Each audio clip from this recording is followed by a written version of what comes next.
So I'm just gonna take a bite.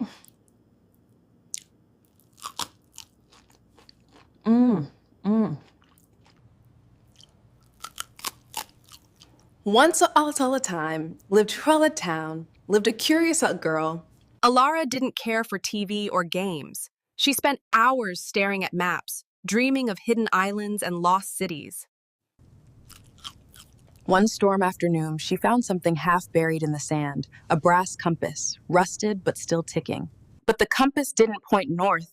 It spun wildly whenever she touched it, until she whispered, "Guide me." The moment she said those words, the needle froze and pointed out to sea.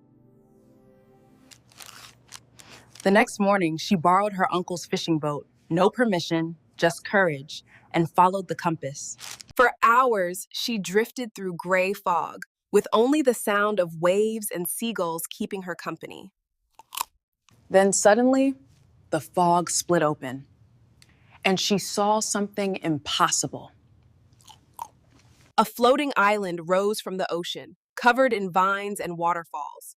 Massive stone statues watched from the cliffs. Elara had found nowhere, a place that didn't exist on any map.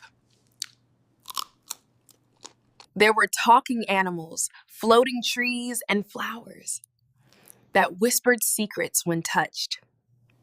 She soon learned that nowhere was cursed. A jealous king had sealed it away from dreamers long ago.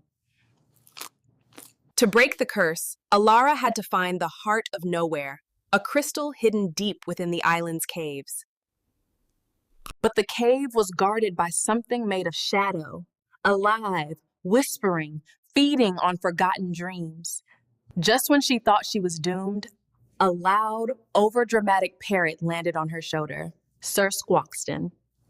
They faced riddles that tested her courage and illusions that tried to erase her memories. Yet there were moments she almost gave up. The shadows whispered, "You'll never leave." Then she realized the compass didn't just guide her, it believed in her. She finally stood before the heart of nowhere, glowing with all the colors of her dreams. To lift the curse, Elara didn't need power. She needed belief. She touched the crystal and said, "I believe." And the entire island lit up like dawn. Elara returned home before sunrise. No one believed her, except her uncle, who found a glowing feather in his boat.